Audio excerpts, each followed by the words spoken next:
Salut tout le monde, salut Catherine. Salut Pablo, salut à tous. Petit débrief de la semaine.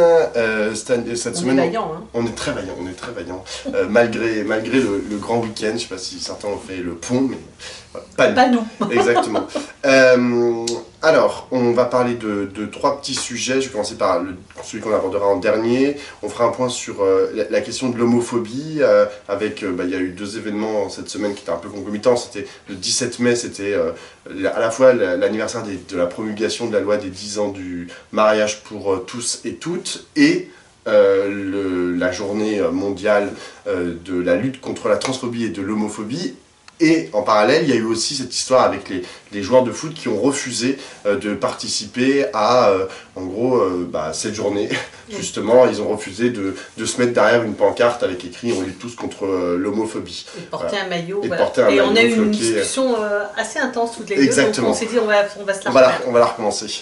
On parlera aussi de réindustrialisation, parce que là c'est un peu le sujet que le gouvernement veut mettre sur la table en ce moment, et des réponses que la gauche pourrait apporter. Là on est moins intense. Là on est moins intense, exactement. Mais on a quand même des choses à dire. Bon. Le premier sujet qu'on voulait aborder, c'est la question de la violence en politique. Alors la semaine dernière on avait parlé du maire de Saint-Brévin qui avait annoncé cette émission après que l'extrême droite a brûlé sa voiture et son domicile. Cette semaine, il y a eu aussi l'agression, enfin c'est la semaine dernière, mais l'agression du neveu de Brigitte Macron, qui est chocolatier, et qui s'est fait agresser par cette gogole. Oui, voilà, exactement. C'est lundi. Et en vérité, on voulait parler de cette atmosphère de... La question de la violence physique, puisque c'est de ça dont on parle, avec différentes choses en fait qui se concatenent, qui s'alignent, et notamment, moi je trouve ça assez fou parce qu'on parle là de violence plutôt d'extrême droite, Entre nous, c'est pas d'extrême droite. T'as raison. C'était après une casserole. T'as raison. Oui, mais parce qu'il y a aussi toutes ces manifestations dans la rue de groupuscules d'extrême droite qui disent des choses pas possibles avec des tatouages de croix gammées et qui tiennent des discours antisémites, anti-république, anti-tout ce que tu veux. Et dans cette atmosphère-là, le bouc émissaire dans les médias, dans la bouche du gouvernement, etc., c'est la France Insoumise. C'est-à-dire ils sont sans arrêt pointés du doigt en disant voilà, il y a les extrêmes, déjà en disant les extrêmes, en vérité ils impliquent fortement la France Insoumise, et puis je sais pas, au final, ça retombe toujours sur, de toute façon, c'est de leur faute, puisqu'ils tiennent des discours contre la République, ils tiennent des discours insurrectionnels, ils tiennent des discours anti-institutions, et finalement, ils tiennent des discours violents. Alors, c'est appuyé quand même par certains événements. Il y a eu notamment le conseiller régional France Insoumise, conseiller régional d'Île-de-France, France Insoumise, Christophe Prudhomme, qui avait participé, qui est urgentiste, exactement, qui avait participer à une mobilisation devant un ministère ou une préfecture, et qui, dans la manifestation, avait été filmé en train de chanter Louis XVI, on t'a coupé la tête, Macron te la coupera aussi. Et donc il a été sommé de s'expliquer sur le plateau de BFM, et il a tenu la ligne, je veux dire, il a tenu son propos, sa ligne, exactement. Il a réaffirmé ses propos, à la fois il a dit que c'était dans un contexte, il était dans une manifestation, il chante un machin, et en même temps, il se faisait aussi, sûrement en tant que conseiller régional, il se faisait aussi le trait d'union entre cette colère populaire qui peut parfois avoir des mots violents, voire des actions violentes, et finalement sa position institutionnelle de conseiller régional, la France Insoumise. Comme Thomas Porte, Comme Thomas Porte, exactement, qui avait mis le pied sur un ballon à l'effigie d'Olivier Dussopt, le ministre du Travail. Tout ça, peut-être vas-y, commence, dis ce que tu en penses de ce climat général. Quand on s'est demandé de quoi on allait parler ensemble aujourd'hui, on s'est dit que ça c'était quand même une vraie question, parce que c'est pas que les actes de violence considérablement cru. Moi, il me semble que quand on regarde les 4 ou 5 derniers mois, il y a eu des millions et des millions de gens qui ont manifesté, et finalement assez peu de violence. On ne peut pas dire qu'on soit dans un moment massif de violence, c'est pas ça qui domine quand on regarde la situation. Mais par contre, en effet, je trouve ça très très problématique, cette inversion qui est en train de se produire, c'est-à-dire que c'est l'extrême droite qui commet des actes de violence, qui fait des manifestations d'intimidation, et que ce soit la France Insoumise qui soit pointée du doigt. Dans le Monde d'hier, il y avait un éditorial du responsable de la culture du Monde qui faisait également une espèce de trait d'équivalence entre toutes les interdictions de manifestations liées à l'extrême droite, des manifestations culturelles, et quelques épiphénomènes qui ont pu arriver, qui sont liés au fait qu'on ne représente pas les gens de telle ou telle manière, etc. C'est une contestation au nom de la défense des minorités, et donc rattaché à la gauche. Et j'ai trouvé que c'était quand même incroyable. Je veux dire, sur le plan institutionnel, par exemple, c'est quand même bien Wauquiez qui est en train de couper les vivres à toutes les manifestations dans sa région, qui en fait une arme vraiment de pression, et c'est la gauche qui est mise en cause pour maltraitance à l'égard de l'expression artistique et culturelle. Et on a la même chose sur le plan de la violence, c'est-à-dire qu'on est dans une inversion complète de la mise en accusation. C'est toi qui me le disais l'autre fois, c'est que en gros, chaque année, il y a 4 ou 5 morts liées à des actions d'extrême droite dont on ne parle pas. Et par contre, voilà, le bruit et la fureur de l'Assemblée nationale, ça serait ça qui serait cause de tous les problèmes. Alors ça me paraît d'abord vraiment une faute politique pas possible. Enfin, je veux dire, de la part des commentateurs, des journalistes, des hommes politiques, femmes politiques qui viennent avec cette inversion. Ça, je trouve ça très grave, parce que ça veut dire qu'on ne comprend pas ce qui est en train de se passer avec une extrême droite, malgré tout, qui devient dominante, et qui devient dominante sur le plan politique, idéologique, et qui, avec ça, alimente des courants d'extrême droite qui passent à l'acte dans la rue. La deuxième chose quand même que ça m'évoque, c'est que la pensée de l'action politique, elle n'est pas indépendante d'un lieu et d'un temps. C'est-à-dire que quand on est dans une situation compliquée comme celle dans laquelle on se trouve, qui, quoi qu'en disent les uns et les autres, n'est pas tellement porteuse pour la gauche, on fait attention à ce qu'on fait et à ce qu'on dit. C'est-à-dire que là, en l'occurrence, de la même manière que je trouve débile de brûler une poubelle ou de lancer une canette, parce que ça ne peut que justifier en fait la répression par la police, et que quand tu commences à te mettre dans le cycle de la violence, il faut être capable d'être plus fort que ceux d'en face, ce qui n'est pas le cas. Nous ne sommes pas plus forts que la police, l'armée, l'État, etc. Et quand on est dans un système où la France insoumise et où la gauche se trouve mise en accusation, on n'en rajoute pas. Et là, en l'occurrence, je trouve qu'il n'y a pas d'appréciation. Enfin, je veux dire, je regrette que Christophe Prudhomme est quelqu'un que, enfin, personnellement, que je connais depuis très très longtemps, puisqu'on était étudiants en même temps. C'est quelqu'un c'est quelqu'un de solide, qui a une grosse culture politique. Je ne comprends pas qu'il ait fait cette connerie, mais a fortiori qu'il la défende. Enfin, je veux dire, c'est une connerie. Là, on alimente le discours, le discours qui nous montre du doigt. Et je ne dis pas qu'il faut être simplement irréprochable pour renverser l'accusation, mais en tout cas, il ne faut pas alimenter l'accusation avec des bêtises de cet ordre. Et là, je pense que ça fait un moment, et par ailleurs, ça alimente aussi la difficulté au sein de la NUPES, parce que les gens n'ont pas envie, au sein de la gauche, de se retrouver associés à cette expression politique-là qui ne fait pas consensus à gauche. Ouais, moi, il y a 2 points. D'abord, sur la question de la légitimité ou de la façon dont on juge la violence.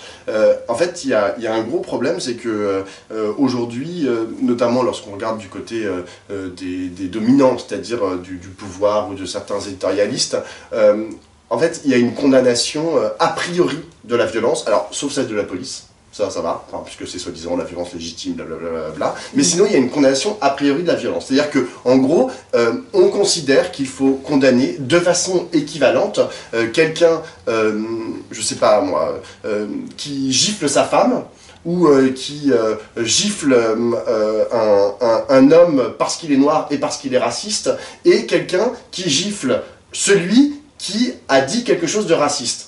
On a 3 gifles, mais on a 3 gifles en fait qui ne sont pas à prendre sur le même registre et qu'on ne peut pas condamner de la même façon. C'est-à-dire que si jamais je te donne une gifle parce que je suis raciste et que je considère que l'autre n'a pas la bonne couleur de peau, ou si jamais je donne une gifle, moi, à un raciste, ce n'est pas la même chose. Et on ne peut pas les condamner de façon équivalente. C'est-à-dire que la violence d'extrême droite, je suis désolé de le dire, même si elle peut avoir exactement les mêmes effets, on ne peut pas la regarder, on ne peut pas la considérer au même titre en fait qu'une violence de réaction ou une violence de résistance. Et je dis pas pour autant qu'il faut valider la violence, tu vois, mais c'est à considérer différemment. Or parfois, voilà, tout ça est lissé de façon, à mon avis, hyper politicienne.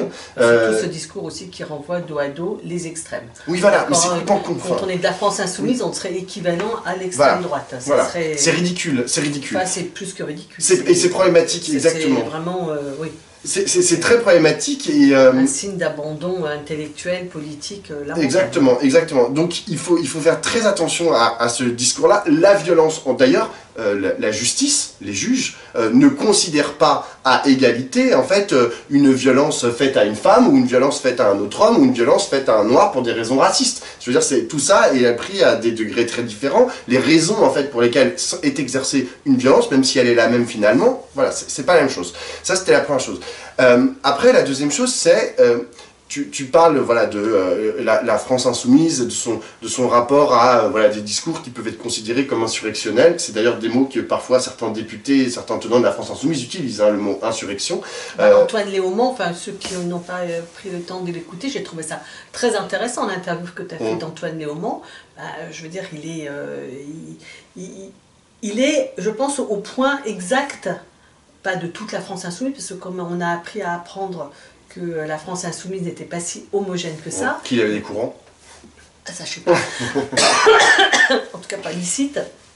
Mais qu'il y a des diversités de points de vue. Mais en tout cas, le point du groupe dirigeant de la France insoumise, Antoine Léaumont, d'abord, il assimile cette radicalisation dans les formes avec la radicalité en général. C'est-à-dire qu'il met un trait d'égalité dans l'interview. Moi, ça m'a beaucoup frappé parce qu'il dit on se radicalise. Donc, le fait de crier, d'insulter ou de foutre son poing dans la gueule à quelqu'un, tout ça c'est le signe d'une radicalisation. Donc il met et ensuite il est sur la révolution citoyenne qui passe sur un climat insurrectionnel. On est dans ce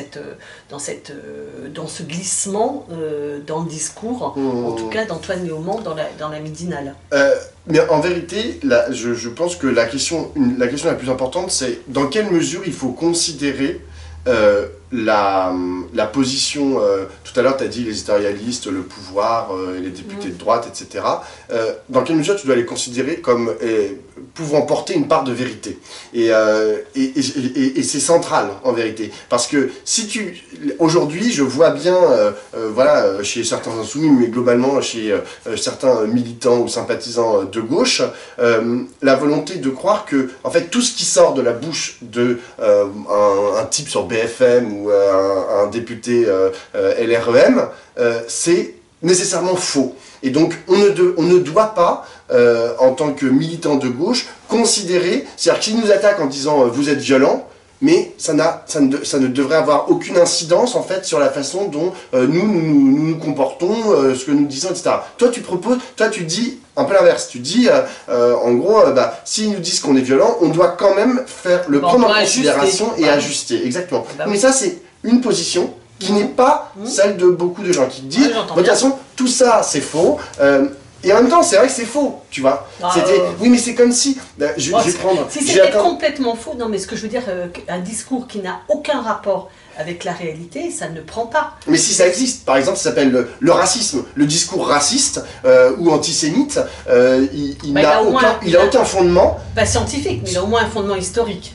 Oui, il a un fondement historique, mais on va pas demander aux juifs, aux noirs ou aux femmes d'être particulièrement, je sais pas quoi, pour montrer aux antisémites ou aux racistes qu'ils ont tort. Tu vois, ça serait absurde en fait de porter ce discours. Bah, c'est la même chose avec la France Insoumise.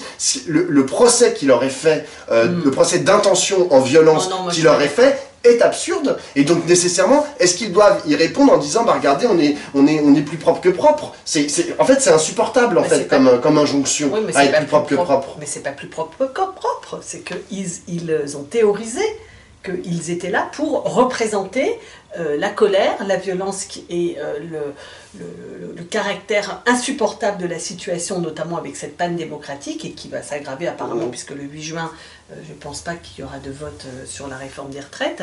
Donc en fait, cette espèce de rancœur, ils considèrent qu'ils sont là pour l'exprimer, et même ce faisant, certains peuvent penser qu'en l'exprimant, ils permettent qu'il y ait un peu une soupape de sécurité, tu vois, que sans ça, ça va péter méchamment. Mais ils sont à la fois l'expression, le reflet, mais ils sont aussi acteurs de ça. Ce que je veux dire, quand, encore une fois, Antoine Léaumont, dans son discours, qui est qui est très posé, qui est très équilibré, en fait, on a été frappé comme moi par le ton extrêmement calme et très très poli d'Antoine Léaumont à son image.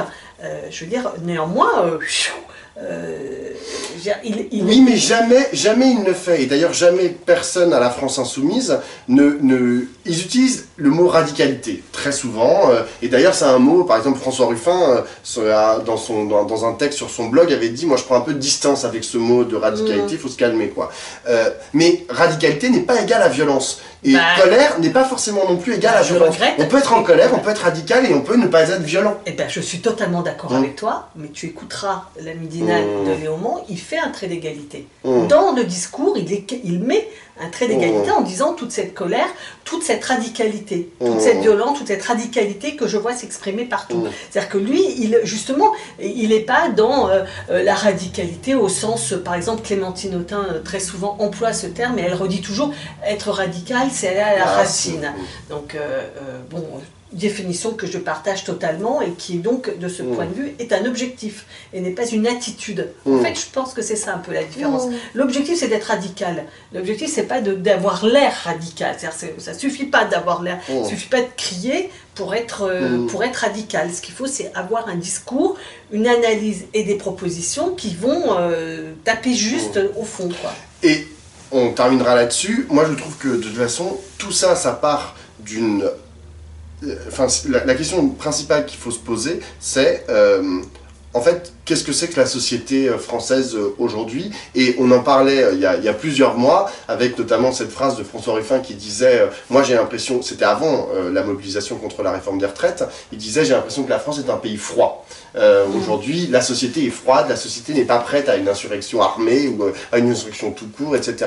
Il ne faisait pas de rapport avec l'insurrection. Non, il ne faisait pas de rapport avec l'insurrection. Il n'a jamais parlé de ça. Non, mais il parlait de la mobilisation des retraites en fait. Et il disait, j'ai pas l'impression que... Il sous-entendait qu'il n'avait pas l'impression qu'il y allait y avoir beaucoup de monde dans la rue parce que les gens étaient fatigués par plein d'autres problèmes. Et genre, il pensait qu'il n'y aurait pas la force qu'il y a eu. Voilà. Ça c'est vrai. Voilà.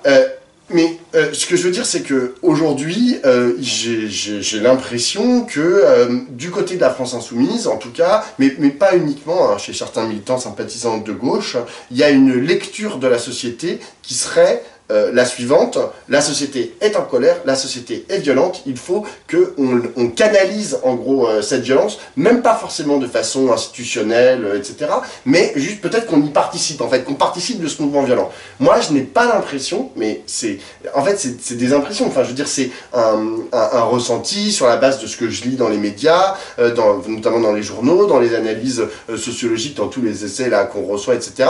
J'ai pas l'impression que la société, que les Français et les Françaises soient prêts à prendre des fourches, des pics et des pistolets pour aller monter sur... Mais précisément, c'est cette image de la radicalité qui est totalement navrante, quoi. Enfin, vraiment, je pense qu'elle nous enferme enfin, je veux dire, si on s'imagine que la radicalité, elle passe par ces formes-là, bah, je pense qu'on n'est pas du tout là. Par contre, le nombre de gens qui pensent que là, on est quand même dans un bout du bout et qu'il va bien falloir repenser la démocratie, les institutions et les finalités de notre société, ce qui s'appelle une révolution. Mais pas la révolution, elle ne va pas prendre les formes de 1789, ni de 1848, ni de 1870, ni de 1917. Il va falloir inventer autre chose, autrement, une autre façon. Alors, Mélenchon avait à un moment porté ce concept de révolution citoyenne, qui n'est pas toujours extrêmement clair, au sens où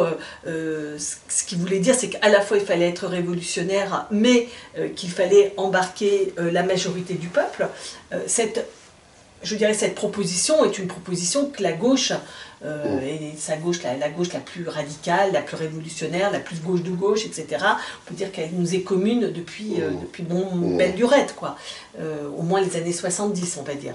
Donc on peut dire qu'il y avait cette espèce... Mais le truc, c'est que ce que je ressens, c'est que là, en ce moment, comme il y a une difficulté démocratique, une panne démocratique, vraiment, c'est-à-dire qu'on n'a pas réussi, on est en train de perdre cette affaire de retraite, on va avoir une deuxième tôle, là, le 8 juin, avec le fait que ça ne va pas passer, ça ne va pas être voté. C'est-à-dire qu'on est devant un État et une organisation institutionnelle qui bloque complètement et qui verrouille de plus en plus sur le plan démocratique. Du coup, on ne voit plus comment on s'en sort. Et quand en plus, tu vois par ailleurs monter l'extrême droite, on est devant cette inquiétude de voir l'arrivée de l'extrême droite et de ne pas savoir quelle proposition faire, sachant que par ailleurs, la gauche est dans l'état dans lequel on est, et qu'il n'y a pas d'illusion. Enfin, moi, l'illusion qu'il y a eu, je sais pas moi, le grand soir de la NUPES qui a réglé tous les problèmes était toute une illusion que, enfin, personnellement, je n'ai jamais eue, et que je crois que si on continue de croire qu'on peut faire autrement que de travailler à surmonter ces divisions, on n'y arrivera pas. Mais en tout cas, là, il y a une espèce de sentiment d'impasse politique, parce que la révolution citoyenne qui en fait unifie la gauche profondément, elle est devant une difficulté parce qu'on est relativement minoritaire et on sent qu'il y a besoin de cette remise à plat de tout ce qui nous soude, et enfin la société française, et puis en même temps, il n'y a pas de débouché politique prévisible. Et puis évidemment, alors toute la crispation sur l'histoire des élections européennes, de l'avenir de la NUPES, etc., alimente cette inquiétude. On aura l'occasion d'en reparler. Oui, mais ce que je veux dire, c'est que ça alimente cette inquiétude, et que du coup, quand on est devant l'impossibilité, des fois on pète un câble, quoi, tu vois, c'est-à-dire quand on ne sait pas comment s'en sortir. Et du coup, ils alimentent l'idée de l'insurrection, mais je crois qu'on n'est pas du tout dans cette... Là, c'est marrant, parce qu'ils ont donné comme rendez-vous le 14 juillet, ils veulent faire quelque chose de grand pour le 14 juillet. Non, c'est Antoine Léaumont qui a fait cette proposition assez officielle. Mais bien sûr, c'est pas... Non, ça vient de Jean-Luc Mélenchon. D'accord. Oui, non, Antoine Léaumont, il n'a pas tout seul pris l'initiative de dire que le 14 juillet, on donnait rendez-vous au peuple français. Mais donc, il y a cette idée du 14 juillet. Là encore, c'est que, si tu veux, ce que je trouve, c'est que moi, je n'ai rien contre le 14 juillet, j'ai même tout pour, mais on ne peut pas simplement évoquer le souvenir du 14 juillet, il faut être capable de proposer ce que c'est que la transformation dans les conditions d'aujourd'hui, qui sont celles du contexte mondial, international, et qui sont celles du contexte français. Et dans le contexte français, moi j'insiste, on ne peut pas faire comme si l'extrême droite et les macronistes n'étaient pas puissamment présents, quoi. Alors, justement, en parlant de ce contexte français, en parlant de révolution, deuxième sujet, le gouvernement et Emmanuel Macron en premier lieu, ils font une proposition alors de révolution, mais alors de révolution industrielle. Alors, ils n'utilisent pas le mot, mais en tout cas, ils font plein de propositions là depuis 10 jours. Emmanuel Macron a fait un déplacement à Dunkerque pour inaugurer une nouvelle grosse usine avec la création de 3000 emplois pour faire des batteries en lithium. Il y a plein de propositions de Bruno Le Maire pour à la fois et de Emmanuel Macron pour attirer les investissements étrangers. Il a reçu plein de chefs d'État, c'est marrant. Exactement, dans le lapsus. Il a reçu des grands patrons à Versailles. Plus puissants que des chefs d'État. Exactement. Et en gros, voilà, il y a une vraie...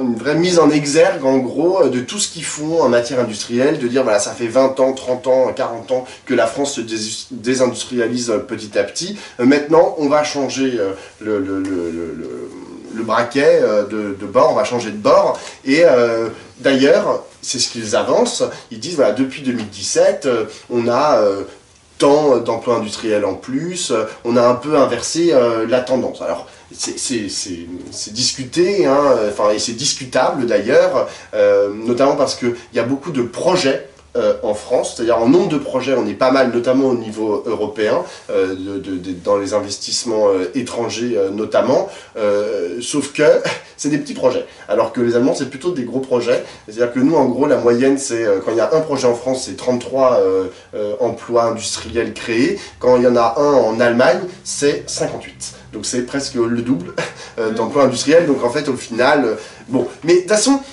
il y a une vraie question en fait qui se pose, c'est qu'il fait cette proposition de réindustrialisation, et en face, bon, la gauche pour l'instant, j'ai pas vu énormément de propositions, d'offensives on va dire, de la part des différents acteurs de la NUPES sur le sujet, de dire bon bah voilà il fait ça mais nous on fait ça. Il y a du débunkage comme on dit maintenant, c'est-à-dire on prend tout ce que dit le maire, tout ce que dit Macron et puis on s'aperçoit que c'est pas tout à fait vrai, notamment par exemple ce que je viens de dire sur les emplois industriels. Il y a ce travail qui est fait de dire ah mais de toute façon les 3000 emplois là qui ont été créés à Dunkerque c'est pas vraiment 3000 emplois et puis c'est que des promesses et puis de toutes les façons c'est pas... Fact-checking quoi, c'est du fact-checking exactement. Ouais. Non mais ça c'est fait en l'occurrence par les politiques et la gauche.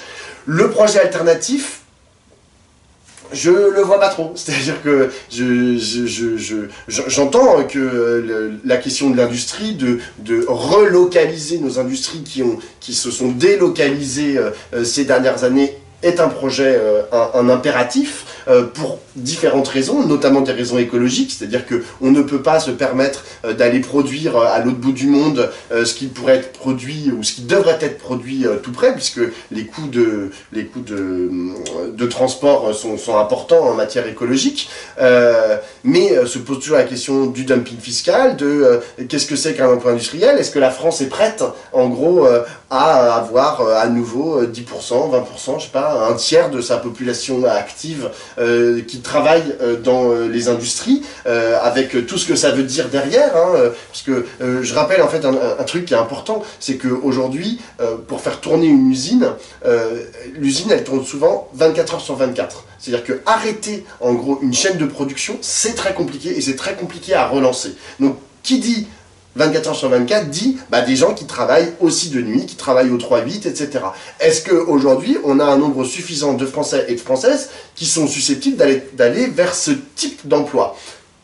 Je n'en suis pas si sûr. Enfin, c'est pas, je ne mettrai pas ma main à couper. Et donc il y a toute cette question de la formation, il y a la question écologique derrière, c'est-à-dire que là par exemple, les mines de lithium, les batteries en lithium, ça implique que derrière il y a des mines de lithium.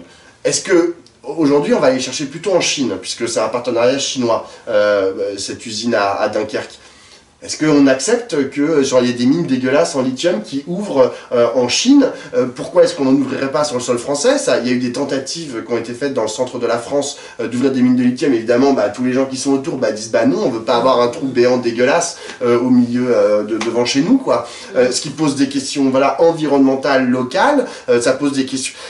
Toutes ces questions-là de rapport entre la consommation, la production, qu'est-ce qu'on produit, comment on le produit, j'ai l'impression que tout ça est un peu en jachère, que c'est sûrement très compliqué à activer. Razmik Kecheyan avait fait un bouquin là-dessus, sur les rapports entre la consommation et la production, il avait fait ça il y a 2 ans, et c'était à la fois très séduisant ce qu'il avait proposé, et en même temps on voit bien la difficulté que de mettre en branle une réflexion en fait sur ces sujets lorsqu'on voit aujourd'hui la puissance en fait de nos habitudes de consommation, en fait d'acheter énormément, d'acheter tout le temps, d'acheter le moins cher possible, et donc au détriment parfois des droits de l'homme, des droits du travail, et de l'écologie. Toutes ces questions-là, il faut les articuler, il faut les mettre en forme, et force est de constater que j'ai pas l'impression que ça prenne, mais peut-être que ça va arriver, là, que certains vont se retrousser les manches et puis qu'on va arriver à faire une proposition digne de ce nom. Oui, ça rejoint tout à l'heure ce que je disais à propos de la NUPES dans ses limites, c'est-à-dire qu'on sait bien qu'à l'intérieur même de la NUPES, sur ces enjeux-là, il y a des différences d'approche, et puis qu'il n'y a pas que des différences d'approche à l'intérieur de la NUPES, il y a aussi avec les syndicats. Comment est-ce que les syndicats appréhendent cette question? Je pense qu'on a... Enfin, moi je vois pas... Enfin, je suis d'accord avec tout ce que tu as dit, on pourrait en rajouter sur la complexité, l'importance du sujet, son caractère stratégique pour tout projet politique aujourd'hui. Enfin, c'est totalement évident qu'il faut être capable d'avoir une pensée intégrée, en fait, qui prennent ensemble l'aménagement du territoire, les écologies, le social, la finalité de la production, la démocratie de l'entreprise, la cohérence de la chaîne de production. Enfin, tout ça, on a absolument besoin d'avoir, mais on ne va pas l'avoir toi et moi. Voilà, ça, on est un peu pas assez compétents. Et c'est vrai que je suis d'accord avec toi. Il y a quand même quelques personnes qui travaillent. Tu as cité tout à l'heure le bouquin que Razmik Cheyan avait fait il y a 2 ans pour interroger sur, au fond, qui décide la finalité des productions, de quoi avons-nous besoin et comment ça se décide. Bon, il y a Éloi Laurent, l'économiste écologiste, qui essaye de penser aussi ces questions-là. Il y a quelques... à la CGT, enfin bon, voilà, il y a des endroits où il y a des gens qui pensent, mais c'est... D'abord, c'est plutôt des personnes et ce n'est pas discuté et ce n'est pas articulé avec le projet global. Et donc, on dirait, comme tu disais tout à l'heure, ça apparaît comme une question technique, un peu, tu vois. Et non, c'est pas du tout une question technique, c'est même une question qui est à propos du sentiment de blocage dont je parlais tout à l'heure, de l'impression que là, on est devant un mur qu'on ne sait pas comment on va le renverser, quoi, ce mur qui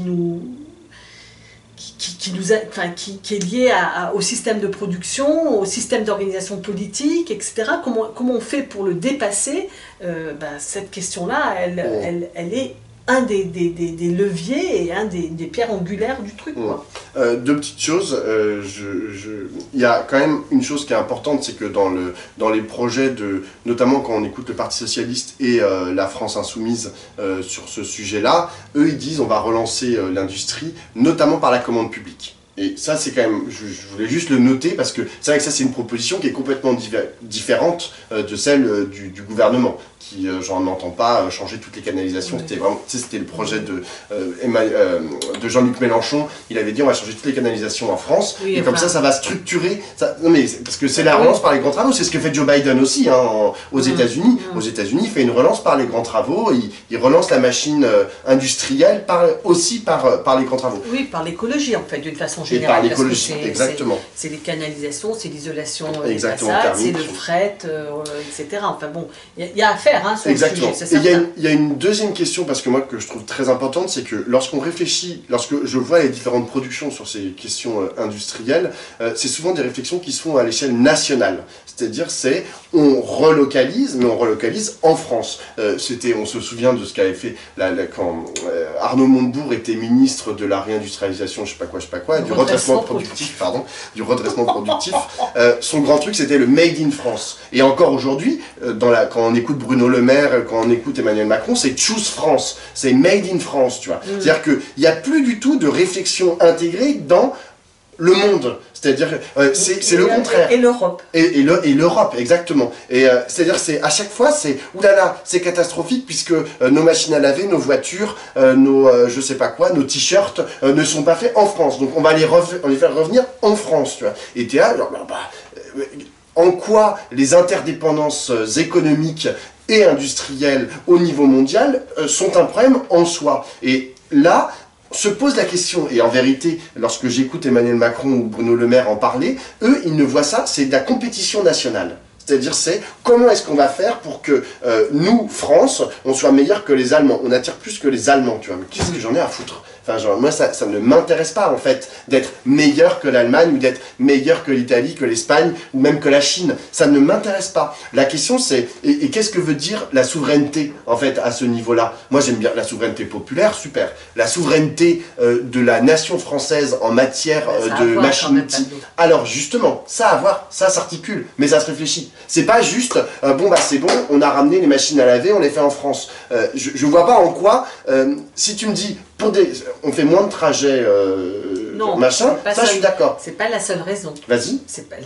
La raison, c'est que tu es dans un territoire sur lequel tu prétends avoir un peu de pouvoir politique et que donc tu te dis, en réindustrialisant, il y a quand même, le premier point que j'ai dit tout à l'heure, c'était l'aménagement du territoire, c'est-à-dire en fait que les gens ils puissent travailler dans un endroit où quand tu as de l'emploi, eh ben, tu as beaucoup de choses qui se passent avec, tu as toute l'économie domestique, c'est-à-dire que tu as tous les gens qui du coup vont aller chez l'épicier, qui vont aller au bar, qui vont envoyer des courriers et aller voir monsieur le maire, bref, tu as tout ça et qui vont se soigner, donc tu as une économie domestique qui est liée à ça, donc en fait le fait d'avoir une politique de réindustrialisation, c'est une politique d'emploi éventuellement, ça je pense aussi dans ceux qui en parlent beaucoup, c'est Thomas Piketty aussi qui parle de la question de la formation toutes les semaines, il remet le couvert sur la question de la formation, donc je veux dire on veut réindustrialiser en France, ça a à voir, moi je regrette qu'il n'y ait pas de réflexion sur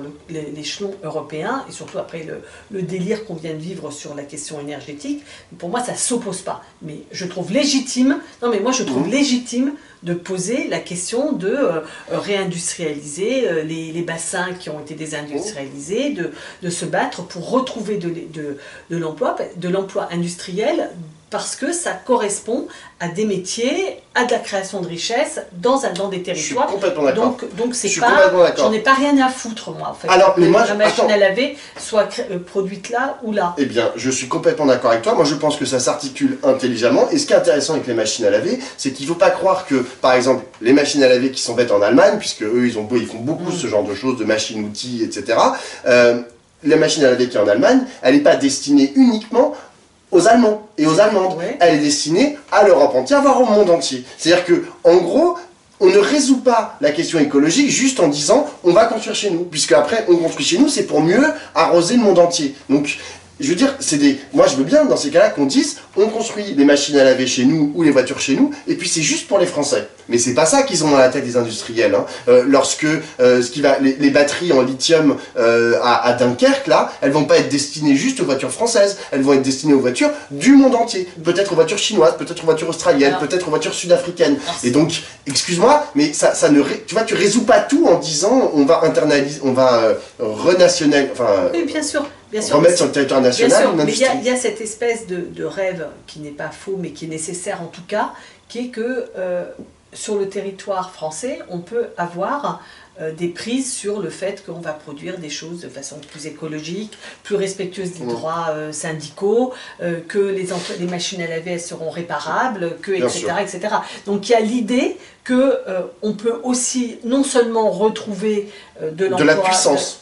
Oui, mais c'est ça. Oui, moi, ce que je vois derrière, c'est un l'hubris de puissance. Non, c'est pas que de la... Enfin, alors, tu as de la puissance, mais tu peux aussi avoir de l'ambition pour que, justement, on fasse émerger une industrie et une production de richesse qui ne soient pas des produits jetables, par exemple, qui soient moins consommateurs en énergie, qui alimentent la recherche sur les nouveaux matériaux, etc., etc., pour consommer moins de matière, parce qu'il faut quand même aussi se poser, on a des problématiques d'énergie, on a des problématiques de matériaux. Moi, je suis d'accord avec toi, mais je pense que c'est un peu croire qu'on est pilote des industries qui seraient françaises, tu vois. Genre Total, on maîtrise totalement ce que fait Total dans le monde entier, ce que fait Bolloré dans le monde entier. Mais par contre, en fait, et ça a beau être français, d'accord, on n'a pas prise sur ce qu'ils font. D'accord, mais dans l'objectif d'avoir une politique industrielle, ça peut aussi être, pas simplement de définir des filières, mais aussi d'avoir des... Ça, je pense par exemple, la CGT le dit assez souvent, et d'ailleurs la gauche en général, on a des moyens, on donne 200 milliards aux entreprises, dans ces 200 milliards, il peut y avoir des critères, et dedans, dans ces critères, il y a des critères écologiques, évidemment il y a des critères sociaux, des critères d'égalité femmes-hommes, des critères de pérennité des emplois, etc., mais des critères aussi de...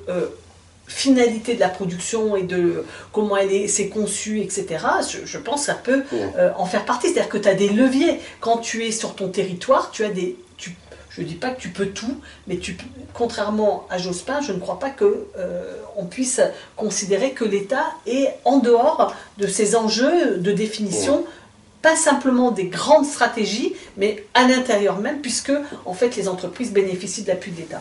Dernier sujet, j'adore quand elle dit. Contrairement à Jospin, je pense que j'adore. Dernier sujet, la question de l'homophobie. On en a discuté cette semaine ensemble avec tous les deux, avec toi Catherine, à propos, alors c'était pas à propos de la journée mondiale de lutte contre l'homophobie et transphobie directement, mais c'est notamment le positionnement de quelques joueurs, une poignée de joueurs de foot, 5, qui ont refusé de participer à une action où en fait ils se mettaient derrière une banderole où il y avait écrit journée mondiale de lutte contre l'homophobie et la transphobie, et il y en a notamment un qui s'est justifié sur Twitter disant que c'était au nom de ses origines, sa culture, sa famille, sa religion, il ne pouvait pas, il ne voulait pas participer à cette journée, à cette action. Bon, moi ça m'a un peu perturbé parce que certes je suis parfaitement conscient que ce genre de choses, en vérité, ce genre d'opération de communication ne sert pas à grand chose, que c'est pas comme ça qu'on lutte efficacement contre l'homophobie et la transphobie, que c'est plutôt des questions d'éducation sur le long terme, de sensibilisation, d'explication. Néanmoins, ça m'a quand même perturbé. Alors là, on n'est pas d'accord, parce que moi j'ai quand même envie de dire que les joueurs, je vais le dire de façon très franche, les joueurs de foot d'ailleurs les personnes en général qui refusent de participer à ce genre de choses, font quelque chose qui n'est pas acceptable. Qui n'est pas acceptable parce que on leur demande pas la lune, on leur demande pas de devenir des militants de la cause homosexuelle ou de la cause transgenre. On leur demande juste de se positionner en soutien des victimes de l'homophobie et de la transphobie. Je sais parfaitement les limites en fait de ce positionnement qui est juste un affichage, qui est juste genre de dire bon voilà, une journée c'est bon, on se manifeste, on se positionne contre l'homophobie et la transphobie, et puis derrière il n'y a pas grand chose, mais voilà, c'est pas grand chose en fait. Donc de refuser en fait de participer à ça est un acte politique qui est quand même assez fort de la part de ces joueurs, et je comprends en fait que leurs employeurs à ces joueurs soient gênés aux entournures et se disent merde, en fait nous on a des chartes notamment du vivre ensemble, du machin, et que en vérité, et c'est ça qui est important, un joueur de foot, c'est une personnalité publique, souvent, hein, enfin, c'est des gens, notamment le joueur qui a fait le commentaire sur Twitter, là, qui a fait un tweet, il a beaucoup de followers, et en fait, en se positionnant comme ça, il va un peu à l'encontre des valeurs qui sont portées par le club ou par la Fédération Française de Foot, malgré tout le mal que je pense de cette Fédération Française de Foot. Et donc, ça me pose un problème que je pense qu'il faut résoudre calmement, qu'il faut résoudre posément, il faut pas forcément les jeter en pâture et dire voilà, ce sont des infâmes homophobes ou je sais pas quoi, mais en tout cas il faut résoudre le problème. Ouais, alors on va faire vite parce que voilà, mais d'abord il faut se souvenir qu'il y a quand même 10-15 ans seulement que finalement l'homosexualité et le foot ça peut marcher ensemble. Je veux dire, ça fait pas si longtemps. Oui, mais je suis pas sûr que ça marche ensemble encore. Ah, d'accord. Non, mais ce que je veux dire, il y a très peu de temps qu'il y a des joueurs de foot qui ont dit leur homosexualité et que ça soit un début d'acceptation sociale. Donc, il n'y en a pas beaucoup. Hein. Il n'y en a pas beaucoup, mais ça fait pas si longtemps. Et là, il y a 5 joueurs de foot qui n'ont pas voulu... il se trouve que les 5 en question sont des joueurs de foot qui le font au nom de l'islam. Donc moi, ça me fait suer qu'une fois de plus, ce soit ça qui soit mis en avant, alors que, je veux dire, les religions en général ne sont pas très gay-friendly, on va dire, et que de nouveau, on remet 5 balles dans la machine de l'islamophobie et de la mise en cause de l'islam, même si je pense que le problème, c'est aussi... qu'il faut que ça bouge du côté de l'islam.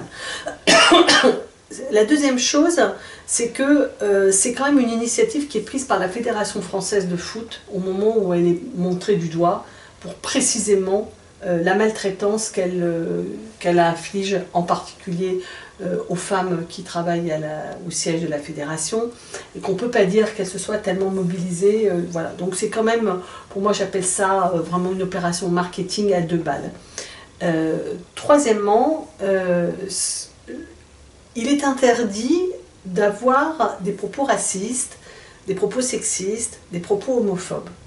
Mais il n'est pas obligé, on n'est pas obligé d'afficher, d'être dans la situation inverse. Parce qu'alors là, enfin, je veux dire, on n'a pas le droit, et même dans l'espace privé d'ailleurs, on n'a pas le droit de dire sale pédé, sale gouine, ou sale nègre, ou sale pute. On n'a pas le droit de dire ça.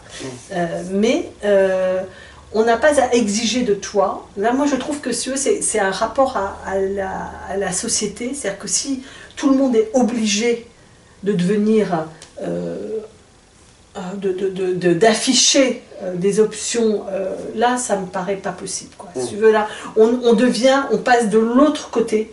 Il y a des valeurs de la République qui sont, et il y a des lois qui doivent être respectées de tous. Mais ces lois ne nous obligent pas à afficher le contraire. Tu vois, voilà. Oui, mais ça pose... Dernière chose, ces gens-là sont des salariés. Ce que je veux dire, c'est que ça va quoi? Je veux dire, ils sont des footballeurs et ils ont été choisis pour leur qualité footballistique. Et on peut pas, je veux dire, on peut pas se mettre à avoir ce rapport, justement, comme tu as dit, c'est un problème pour leurs employeurs. Oui, bon, écoute, ça va quoi? Non? Je veux dire, c'est... oui, c'est... Moi, je suis pas d'accord avec toi, ils sont pas choisis uniquement, en fait, sur des choix footballistiques. Ah, bon. Ah bah non, ils sont aussi choisis parce qu'ils coûtent cher, parce que genre ils ont une valeur marchande en fait sur le marché des footballeurs. Eh bien exactement, oui, ils peuvent rapporter en sponsor, en machin. Et c'est aussi pour ça qu'ils sont là. Il y a par exemple, il y a des transferts. C'est sûr que c'est pas que les valeurs footballistiques. Donc ils perdent de la valeur. Là, le mec qui a dit je suis pas gay friendly, il a perdu de la valeur. Donc ils sont mis de côté. Non mais donc mais c'est terrible. Enfin, moi, non mais d'accord, on va pas jouer à ça. On va quand même pas valider ça quoi. Non mais je ne le valide pas. Mais c'est un fait. Ils sont pas. On ne choisit pas juste quelqu'un parce que c'est juste des compétences. Il faut aussi qu'ils s'entendent bien avec le reste du club, etc. Attends, moi j'aimerais bien juste dire quelque chose. Tu dis les propos sexistes, les propos homophobes ou les propos racistes sont condamnés et il faudrait s'en tenir à ça. Enfin, les employeurs n'ont pas à aller voir plus loin. Ils sont tes reins pour savoir si vraiment au fond de toi. C'est bien mais sûr pas que tu n'es pas... Oui, mais attends, parce que c'est une chance... Est-ce que tu es sûr de ne pas être un peu misogyne sur les bords, un peu raciste sur les bords, un peu homophobe sur les bords? Pour moi, c'est aussi, en fait, au monde du travail, en fait, de s'intéresser à ces questions-là, et en fait, et à faire des propositions de résolution si jamais il y a un type qui, effectivement, il dit pas de propos qui sont homophobes, mais en revanche, il est homophobe. C'est un problème, ou raciste. Et d'ailleurs, moi, c'est tout le problème, c'est que effectivement. Je vais te dire, si je devais ne plus travailler avec les hommes qui sont misogynes. Non, mais par contre, chercher des solutions collectivement c'est autre chose. Oui, mais c'est ça le problème, c'est que tu dis, effectivement, ils n'ont pas tenu de propos homophobes, ces 5 joueurs. En revanche, ils ont dit, nous ne voulons pas participer à une action de soutien aux victimes de l'homophobie. Et c'est une vraie question, c'est-à-dire que si tu dis, bon bah voilà, il y a des valeurs, par exemple, dans cette société, dans cette entreprise, qui sont des valeurs antiracistes. Tu vois, est-ce que tu as le droit de dire, il y a une action antiraciste? Ah non, mais moi, les valeurs antiracistes, c'est pas vraiment mon truc, tu vois. Quand il y a eu les attentats, le dernier truc que j'ai en tête, les attentats contre Charlie et le Bataclan ensuite, il y a eu des manifestations monstres où beaucoup de gens ont participé. Il y a même des enfants dans les écoles qui n'ont pas voulu. Qu'est-ce qui se passe avec ça? Tu te rappelles des discussions qu'on avait eues à l'époque? Mais moi je suis pas pour en fait les stigmatiser, ce que je te dis, on les jette pas en pâture, mais par contre on se pose la question en fait de qu'est-ce que ça veut dire? D'accord, ça c'est autre chose. Mais c'est hyper important. Oui, attends, moi la façon de résoudre de la FFF ou je sais pas quoi, le sujet n'est pas là, tu vois. Mais en revanche, qu'est-ce qu'on fait en fait avec certaines personnes qui n'arrivent pas en fait alors nous sommes d'accord. Non, oui, mais là où on n'est pas d'accord, c'est que j'estime que c'est quand même un problème. C'est-à-dire que, moi je dis le mot problème. C'est-à-dire que s'il y a des gens en fait qui ne veulent pas, dire on a des valeurs antiracistes, tu vois. Mais moi que je pense que c'est un problème. Oui, non mais le fait que je pense que c'est un problème, c'est une chose. Le fait que je considère comme légitime de leur demander de faire ça, c'est autre chose. Ce que je trouve problématique, c'est qu'ils pensent ça. C'est pas... et je trouve problématique qu'un employeur demande à un salarié de devenir un militant de telle ou telle cause. Ça, je pense que ça là, on n'en même pas de militant. Ça outrepasse. Et la dernière chose, tu parlais de la question de l'islam. Effectivement, il s'agit de 5 joueurs qui sont musulmans, mais d'abord, dans celui qui s'est justifié, il n'a pas mis en avant que le critère religieux. Hein. Il a dit famille, origine, etc. C'est-à-dire que c'est un critère culturel qui est au sens... Il a dit culture aussi. Donc c'est beaucoup plus large. Et la deuxième chose, c'est que c'est pas le seul joueur, c'est pas les 5 seuls joueurs musulmans sur les plus de 700 joueurs de foot professionnels. Donc ces 5-là, voilà, il y en a 5. Oui, mais donc ça relativise, mais c'est pas un problème qui est lié à l'islam. Parce que les autres, ils n'ont pas forcément de problème. Il y avait des musulmans derrière l'affiche. L'islamophobie n'est pas justifiée, on est d'accord. Néanmoins, ça a remis 5 balles dans la machine. Voilà. Ça, c'est un problème médiatique des réseaux sociaux, oui, mais machin, donc cette action n'est pas bonne. Cette action n'était pas on ne peut pas faire les choses de cette manière. On ne peut pas obliger tout le monde à être uni enfin, je veux dire, on ne peut pas obliger les gens. On peut le souhaiter que tout le monde soit uni derrière cette cause. On ne peut pas le rendre obligatoire. Voilà. Et que ça nous interroge sur le fait que des enfants aient refusé, par exemple, la minute de silence après le Bataclan, ou que des joueurs de foot refusent de s'y associer, ça nous pose un problème. Mais c'est le problème dont il faut traiter et pas essayer de voir comment on va pouvoir faire de la coercition pour les obliger la prochaine fois à le faire. Pour moi, ça reste un peu différent la question des enfants et du Bataclan et des joueurs de foot, parce que les enfants du Bataclan, c'est des enfants, comme on dit, et d'un autre côté, les joueurs de foot, ce sont des personnalités publiques. Et ce qu'on demande aux personnalités publiques, même si elles sont dans des champs qui sont pas forcément, c'est pas le champ de la politique, hein, le football, il reste des personnalités publiques, c'est-à-dire des exemples en fait pour beaucoup de jeunes, pour beaucoup de gens d'ailleurs en général. Leur parole est écoutée, ce qu'ils écrivent est écouté. D'ailleurs, les enfants quand ils disent des trucs absolument atroces parfois sur certains sujets, ils n'ont pas la même audience en fait que ce joueur de foot qui a fait un tweet. Bien sûr. Parce que genre il est validé sur Twitter, il dit des choses, il a une tribune en fait naturellement. Cacher ce discours que je ne saurais entendre. Non, écoutons ce discours et apportons des réponses à la hauteur en fait du problème qu'il soulève. Faisons regard. Faisons regard. Voilà, on terminera là-dessus. Ciao, à la semaine prochaine.